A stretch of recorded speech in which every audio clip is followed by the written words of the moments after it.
양지수 0.5% 내외 상승 확인되고 있습니다. 일단은 시간이 갈수록 분위기가 조금은 나아지고 있다는 점 긍정적으로 포착이 되고요. 코스닥 쪽에서는 올라가는 종목 개수가 빠르게 늘어나고 있습니다. 테마성으로 봤을 때 2차 전지, 철강, 항공, 그리고 LED 관련한 종목들의 반등도 확인되고 있네요. 자, 종목들 의미 부여하면서 전략 챙겨보도록 하겠습니다. 오늘 박근영 부장과 함께합니다. 어서 오세요. 네, 안녕하십니까? 네, 안녕하십니까? 시장의 여러 종목들이 지금 흐름을 보여주고 있는데 그 가운데 특징주 몇 개만 골라보겠습니다. 중소형 철강주 혹은 강관주들의 주가 움직임이 괜찮습니다. 미국의 인플레이션 감축법 수혜를 볼 것이다라는 기대감도 등장을 하고 있고요. 또 미국 행정부가 대중국 관세 철폐를 제고하면서 반사 이익에 대한 기대감까지 언급되고 있습니다. 사실 많이 눌려 있었던 쪽들인데 오늘의 반등 어떻게 해석하십니까? 철강 업체 전체로 보기에는 좀 어렵습니다. 왜냐하면 중국 쪽의 철강 수요는 계속 줄어들고 있기 때문에 네.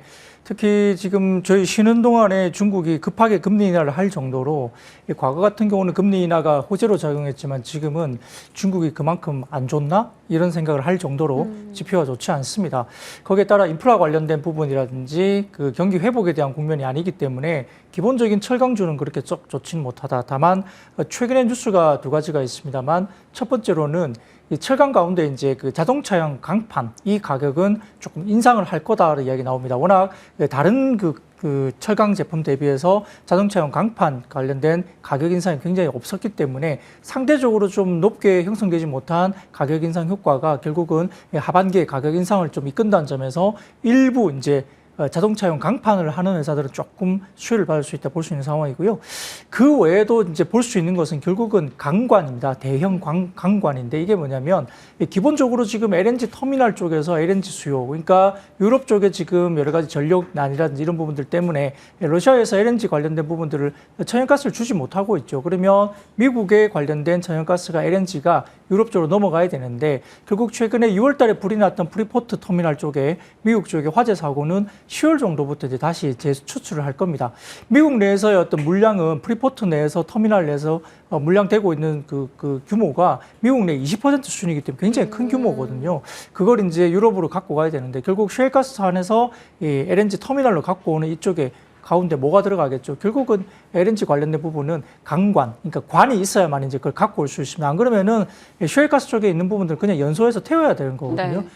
팔지 못하면 그냥 태워서 날려버려야 됩니다. 그렇기 때문에 그런 것들을 터미널 쪽으로 이송하는 부분들에 대한 관 관련된 부분들이 굉장히 강하게 실적이 나올 수밖에 없는 수준이고요. 그래서 세아제강 관련된 그 업체들 이런 부분들이 이 관련된 세아제강 관련된 그룹주들이 상당히 좀 주목을 받고 있는 상황이고 네. 과거에 세아제강이 또 호주인가요? 어디에 한 7조 원 이상의 또 매출 규모로 이루었던 계약도 했던 기억이 있기 때문에 아마 미국 쪽에서 이런 사업을 하고 있는 세아제강 그룹 전체적인 부분들이 좀 좋아지는 그림으로 보시면 좋을 것 같고 다만 최근에 좀 주가가 올랐습니다. 세아제강 같은 경우도 주가가 최근에 기본적으로 한 13만 원대 정도까지는 주가 조정을 받았다가 21만 원까지 주가가 올랐으니까 다이렉트로 올라왔거든요. 그렇기 때문에 좀 주가가 단기적으로 올랐다는 점에서는 조금 차익 실현에 대한 경계감이 좀 있는 듯한 모습이기 때문에 따라잡기보다는 좀 더 기존의 보유자들 보유 의견 그리고 조금 더 이제 조정 시에는 눌림목 접근을 하는 게 좋을 것 같습니다. 네.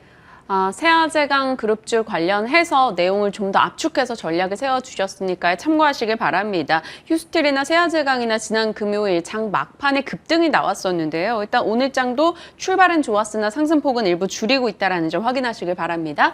다음 종목으로는 하나 에어로스페이스 좀 꼽고자 해요. 오늘 5% 정도 오르는 흐름까지 나타났었다가 지금은 0.7% 정도로 상승폭을 줄였습니다. 주말 사이에 로키드 마틴이 K9 자주포를 홍보했다라는 이런 게 또 이슈가 됐어요. 그러면서 관련해서 하나 쪽이 컨소시엄을 구성했고 거기에 로키드 마틴이 들어갔다라는 거였는데 일단 최근에 급등이 나온 만큼 그렇게 강하게 시세를 이어가지 못하는 것 같아요. 네, 아침에 뉴스 플로우는 그대로 반영을 했던 것 같고요. 네. 물꼬리를 달고 있습니다. 기본적으로 폴란드 관련된 수출 계약이 뜨면서 사람들은 이제 세론 뉴스, 그러니까 뉴스에 주식을 팔아야 되지 않느냐로 생각했지만 그렇지 못했죠. 그 이유는 하반기에 또 놓여 있는 여러 가지 관련된 수출 계약 가능성입니다. 뭐 네덜란드 포함해서 호주, 그다음 말레이시아 등등 지금 현대 로템, 뭐 하나에어로스페이스, 그다음에 한국항공우주 뭐 등등 지금 전차부터 시작해서 지금 경공격기 이 부분까지 대부분 다 하반기에 지금 추가적인 수출 관련된 이슈가 좀 생기고 있는 상황이고, 좀 전에 말씀하셨던 브리티쉬, 그러니까 영국 쪽에서 지금 관련된 부분에서 로키드 마틴이 이제 이 부분에서 같이 연합으로 얼라이언스가 결성되어 있기 때문에 아마 그 부분이 뉴스에 나온 것 같습니다. 그래서 기본적인 부분들에 대해서는 폴란드 관련된 부분은 이미 이제 반영을 됐다 보시면 될 것 같고, 다만 이제 지금 추가적인 아까 말씀드렸던 몇 개 나라들, 호주나 네덜란드, 노르웨이, 그리고 이제 여러 가지 말레이시아 이런 쪽에 관련된 추가 수주 가능성이 열려 있다는 점에서 아직은 주가가 좀 살아있는 모습인데요. 다만 기본적으로 좀 밸류가 싼 건 아닙니다. 기본적인 부분에서는 밸류가 폴란드 수주에 관련된 밸류를 이미 이제 반영을 했기 때문에 조금 싸지 않아서 추가적인 뉴스가 좀 나올 때까지 좀 기다리셔야 될 것 같고, 그 뉴스에 의해서 또 올라가면 올라가는 대로 아마 밸류에이션 부담 때문에 또 올라가는 만큼 또 매물 차익이 나오지 않을까 싶거든요. 그래서 기본적인 어떤 기대감이 상존에 대한 점에서는 단기적으로는 급하게 빠지지는 않을 것 같다. 근데 아마 그런 뉴스 플로우가 나올 때마다 조금씩은 또 차익 실현이 나올 가능성이 높다는 점에서는 아마 좀 더 보유하시되 하반기까지 어떤 다른 국가들의 어떤 수출 계약정을 좀 확인하는 어떤 구간, 이렇게 말씀드릴 수 있겠습니다. 네, 알겠습니다. 뭐 최근에 뭐 70% 이상까지 상승률을 보였던 만큼 한화에어로스페이스 관련한 전략 챙겨주셨으니까 점검하시길 바라겠고요. 자, 잔금 해제 종목으로 곧장 이어가 보겠습니다. 첫 번째 종목은 나노 신소재인데요. 정말 최근의 주가 움직임은 니나노였습니다. 너무나 좋은 흐름을 나타내고 있는데 CNT 도전제와 태양광 두 마리 토끼를 잡을 것이다라는 증권가 보고서도 나오고 있죠. 첫 번째 포인트 가겠습니다. 첫 번째 포인트는 수요 증가. 어제 밤이었어요. 증권가 보고서를 보니까 지금 그 전 종가 대비해서 목표가 상향을 했는데 한 50% 이상 여력이 있다. 이렇게 굉장히 높게 잡았더라고요. 그 내용 근거 좀 같이 소개해 주시겠어요? 네, 일단 뭐 기본적으로 밸류에이션은 그렇게 싸지는 않습니다. 현재 밸류에이션이 PER 21배 정도니까 뭐 그렇게 싸지 않은 국면에서 왜 이렇게 좋게 보는가에 대한 부분들은 두 가지 이슈입니다. 일단 나노 신소재 CNT 도전제라든지 그다음에 태양전지용 TCO 타겟 그 부분에 대해서 굉장히 오고 있는데, 결국은 2차 전지, 그 다음에 태양광 두 개를 다 아우르고 있기 때문이죠. 2분기 실적은 영업이익이 47억이 나오면서 전분기 대비로도 27%, 그리고 전년비는 321%나 증가를 하고 있어서 확실한 실적 관련된 턴어라운드가 본격화됐다 볼 수 있습니다. 이 반도체 소재인 CMP 슬러리 같은 경우는 이 부분이 조금 안 좋았지만은 다른 제품에 대한 매출이 상당히 좋았고요. 특히 이제 디스플레이 부분은 전방 패널 업체들이 가동률 조정, 최근에 이제 뭐 디스플레이 패널은 그렇게 좋지 못합니다. 전방 산업에서 수요가 좀 약화되고 있기 때문인데, TCO라는 게 있는데 이게 트랜스페런트 그다음에 컨덕팅 옥사이드라는 게 있는데, 이게 관련된 TCO 타겟이라는 게 있습니다. 이게 수요 감소도 불구하고 고수익성 제품인 삼성 디스플레이 QD OLED 관련된 부분에 라인 양산 이 부분이 이제 상당히 올라가고 있는 부분이죠. 그래서 중공 실리카, 이게 뭐냐면 저반사 코팅막입니다. 이 부분에 대한 출하 라인이 되고 있는데, 아마 전반적인 TV 수요가 좀 약화되는 부분에서 삼성 디스플레이 같은 경우는 QD OLED 쪽은 상당히 좀 임팩트를 가하고 있죠. 이 부분에 대한 출하 라인이 크게 증가하고 있는 상황이고요. 또한 삼성 디스플레이의 8.5세대 QD OLED 라인 양산 수율이 85% 넘어가면서 전반적인 TV나 모니터용 패널 생산량이 늘고 있다는 점이 긍정적으로 작용합니다. 다만 아까 말씀드렸던 TV 쪽은 LCD 쪽은 상당히 어렵다 말씀을 꼭 드리고 싶고요. CNT 도전제 같은 경우도 전기차 배터리 셀 업체들의 도입이 확대되고 있습니다. 점진적인 매출도 되고 있고, 태양전지 소재 매출 증가도 지금 증가세에 되고 있는데, 최근에 아시다시피 천연가스 가격이 급등하고 있으니까 태양전지 쪽으로 급증하고 있겠죠. 오늘도 보면 OCI나 하나솔루션 상당히 주가가 좋죠. 이런 부분에 대한 태양광 발전 설치에 대한 적극적 움직이기 때문에 전반적인 유럽이나 중국 태양광 셀 업체들의 TCO 타겟 이 관련된 수요가 증가하면서 태양전지 소재 매출이 상당히 급증하고 있다는 점 보여줄 수 있습니다. 전체적으로 지금 중장기 성장 동력인 CNT 도전체 캐파 증설도 되고 있기 때문에 지금 2023년도까지 일본이나 미국, 유럽, 폴란드 쪽에 CNT 도전체 관련된 신규 캐파 가동을 준비하고 있는 상황이고요. 이런 부분에서 완성차 업체들이 배터리 셀 업체들은 충전 시간 단축이라든지 에너지 밀도 이런 부분에 대한 부분에서 2023년부터 4년까지 제초 실리콘 응급제 적용을 본격화합니다. 이 부분에서 응급제 전자이동성을 높이고 그다음에 실리콘 입자 팽창을 안정시키기 위한 CNT 도전제 관련된 사용이 필수적이기 때문에 이 부분에 대한 중장기 성장성 충분히 갈 수 있다 볼 수 있는 상황이고요. 전체적으로 지금 이런 부분에서 탄소 중립 달성이라든지 에너지 자립을 위한 태양광 발전 확대에도 TCO 관련된 타겟 이 수요가 굉장히 급증한다는 점 두 가지를 다 갖고 있습니다. 그래서 올해 영업이익이 한 100, 240% 정도 증가할 것으로 보이고 있는 상황이기 때문에 실적 성장에 대한 부분에서 밸류가 조금은 평균 어떤 다른 소재 대비 그렇게 낮지 않음에도 불구하고 네. 굉장히 적극적으로 가고 있는 상황이고요. 전체적으로 지금 보면은 예상 영업이익이 내년 같은 경우는 318억 그리고 2024년도까지 569억까지 추정이 되는데 이 부분에 대해서는 아까 말씀드렸던 이 수요가 본격적으로 올해부터 성장하기 때문입니다. 더군다나 테슬라가 2년 전에 배터리에 대해서 언급했던 건식 전극 공정을 고연유해서 양극활 물질을 싱글 월드 그 CNT로 이제 바꿔야 되는데 이 부분에 대한 코팅 사업에 대한 기술 도입이 가능한데 이것도 나노 신수에 관련된 기술입니다. 이 부분에 관련된 부분도 중장기 가능성을 좀 열어놓는 부분에서는 조금 길게 보시고 나노 신수를 끌고 가도 좋다 생각할 수 있습니다. 네. 와, 나노 신소재 정말 많이 올랐네요. 말씀 주시는 내내 차트를 한번 보고 있었는데 2020년 초반에 한 7,000원대였거든요. 지금 89,700원입니다. 그런데 목표가가 13만 5천 원권이 나오고 있는 거고요. 실적을 보면 2분기 영업이익은 전년 동기 대비 300% 이상 증가세를 나타냈고요. 영업이익률도 괜찮았습니다. 계속해서 조금 많이 올라오긴 했다라는 이 말씀은 해주셨어요. 모멘텀은 있지만 그럼 가격 라인은 어떻게 잡고 가야 될까요? 네, 말씀드렸듯이 이제 말씀드렸던 2023년, 24년까지의 큰 성장 그림이 명확합니다. 그렇기 때문에 기본적인 뭐 13만 원 중반까지 보기는 좀 쉽지 않고요. 제 개인적으로 1차 목표가는 12만 원 선, 그리고 손절가는 7만 8천 원 언급드리겠습니다. 네. 12만 원의 목표 주가도 나노신소재 지금으로서는 위파이가 많이 남아 있는 겁니다. 좀 긍정적인 흐름 더 기대해 보도록 하겠고요. 첫 번째 종목이었습니다. 두 번째 확인해 보시죠.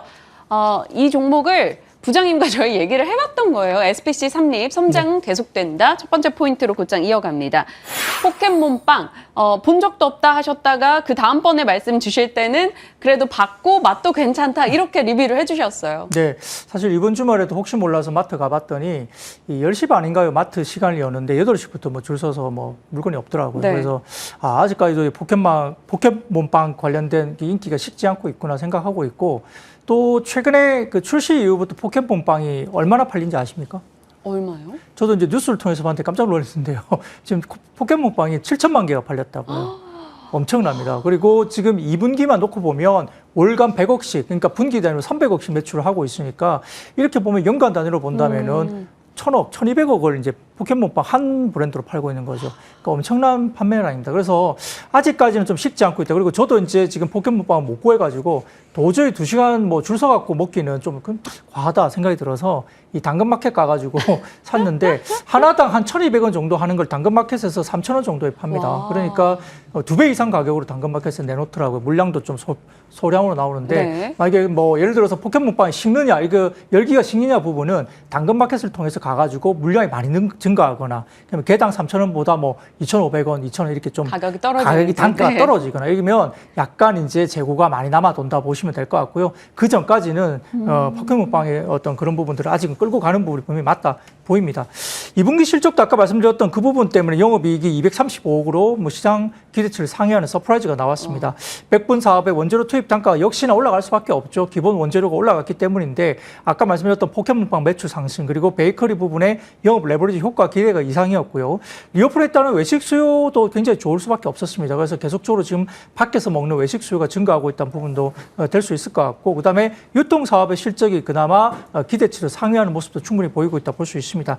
아까 말씀드렸던 원재료 투입 단가는 당연히 높을 수밖에 없습니다. 근데 지금 기본적인 곡물 가격이 빠지고 있죠. 이 부분은 아마 당장 바로 스팟 가격이 연동되는 건 아닙니다. 왜냐하면 지금 스팟 가격이 빠진 것과 달리 수입 가격은 높기 때문이죠. 그 수입 가격은 적어도 한 분기 이상은 좀 넘어가야지만이 수입 가격이 빠지기 때문에 올해 3분기 내지 4분기 정도에는 많이 빠진 이 현재 곡물 가격이 반영된다 보면은 기본적으로 원재료 가격은 4분기부터 빠진다. 그리고 지금 가격은 또 가격 전가를 많이 해놨잖아요. 그쵸. 빵 가격인데 여러 가지 부분들이 올라가고 있고 그 부분도 소비자들이 전반적으로 가격을 전가를 했기 때문에 스프레드가 언제부터 벌어지겠죠? 4분기 내년 정도 벌어지겠죠. 그러면은 실적단은 계속 좋아진다는 겁니다. 그래서 일반적으로 시장이 너무 좋고 막 주가가 급등하는 구간에서는 음식료가 좀 재미가 없지만 주가가 어느 정도 좀 지지부진하거나 어느 정도 박스권에서 움직이지 못하고 횡보를 하는 경우에는 이렇게 스프레드 벌어지는 구간에 음식료 업종이 상당히 아웃퍼폼을 굉장히 상당히 오랫동안 할 가능성이 높습니다. 그래서 그래서 SPC 삼립이 좀 쉬어가더라도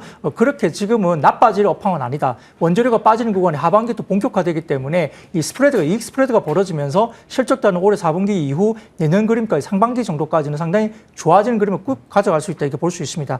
그래서 지금 말씀드렸던 포켓몬빵 관련된 판매량 증가세가 여전히 계속적으로 지속되고 있고 원재료 투입 단가 관련된 상승 부담을 판가 인상이나 제품 믹스로 돌아가고 있다는 부분이고요. 더군다나 제빵과 제분 부분에 상당히 수직 결여가 되고 있는데 제분 같은 경우는 최근에 국내 라면 업체 구조적인 공급 물량 확대가 되고 있습니다. 네. 삼양라면 같은 경우에 지금 보시면은 실적이 굉장히 좋고 수출 물량이 굉장히 많아지고 있고 주가도 괜찮습니다. 이런 부분들에 대한 국내 라면 업체들의 밀가루 구매량이 국내 전체 밀가루 생산량의 40% 이상으로 추산되기 때문에 전반적으로 국내 라면 탑4 업체 중에 2개 업체를 지금 SP3립 같은 경우는 외형 성장세를 갖고 가는 업체로 갖고 있습니다. 그렇기 때문에 이 라면 업체에 대한 수출 호조에 따라서 SP3립에 관련 제분 관련된 부분도 상당히 긍정적인 면에서는 좀 더 갈 수 있다. 그래서 포켓몬빵이 판매 호조 계속 된다는 1차적인 변수, 그리고 두 번째는 제빵 관련된 ASP 상승, 그리고 밀가루 시장 내에서 구조적인 점유율 확대가 된다는 점에서 세 가지 변수를 가지고 좀 체크를 하시고요. 아까 말씀드렸던 포켓몬빵 때문에 올랐다면 그것은 좀 변수가 있기 때문에 조금은 체크할 필요가 있겠지만 아직까지는 성장성이 되고 2시간 이상 줄 서서 아직 다 먹는다는 점이 확인되고 있기 때문에 좀 더 긍정적인 시간 충분히 가능하다 볼 수 있습니다. 네, SPC 삼립의 포인트들 잡아주셨어요. 올해 정말 드라마틱한 흐름을 나타냈습니다. 1분기에는 급등에 급등을 거듭했고 2분기에는 그 상승을 다 토해냈다가 지금 3분기에 다시 치고 나오는 흐름이 확인되고 있는데 말씀 주신 대로 하반기 그 스프레드 확대에 따른 본격적인 주가 랠리를 기대해 본다면 가격 라인은 어떻게 잡을 수 있을까요? 네, 뭐 공교롭게 좀 전에 말씀드렸던 나노신수주하고 이게 목표가 전략이 똑같습니다. 목표가는 12만 12만 원까지, 네. 손절가도 똑같습니다. 78,000원 말씀드리겠습니다. 오, 12만 원에 78,000원 두 종목 모두 동일하게 가격 라인을 설정해 주셨습니다. 한번 이들 두 종목의 흐름 지켜보시면서 저희도 계속해서 추가적으로 AS에 나가도록 할게요. 짤막하게 AS 하나만 할게요. 무림 PMP요. 최고가 기준 수익률이 한 15% 정도 됩니다. 보유자 분이시라면 어떤 전략이 필요할까요? 네, 여전히 갖고 가셔야 되고요. 3분기가 성수기입니다. 그리고 이제 원재료 관련된 부분도 올라오지만 가격이 올라가겠죠. 네, 가격 인상을 충분히 할 것 같고요. 국제 펄프 가격도 지금 $1,000 돌파를 하고 있기 때문에 재지 성수기가 하반기입니다. 그렇기 때문에 좀 더 이 부분을 공유하면서 주가가 올라가지 않을까 싶고요. 이 재지 같은 경우는 좀 쉽게 보이지만 이게 접근하기가 그리고 이게 새로운 어떤 사업으로 이제 들어가게 된 게 어려운 산업입니다. 그래서 기존에 그들만의 리그가 충분히 진행되고 있다는 점은 무림 PMP 관련된 부분이 상당히 좋고, 그다음 무림 PMP는 전체적으로 지금 이 부분에서 수직 계열화가 잘 돼 있습니다. 그렇기 때문에 원가 경쟁력으로 상당히 좋다는 면에서 아직도 좀 보유 영역으로 충분히 가져갈 수 있다 볼 수 있겠습니다. 네, 무림 PMP AS까지 함께했습니다. 오늘 박근영 부장님과 전략 챙겨봤네요. 고맙습니다. 네, 감사합니다.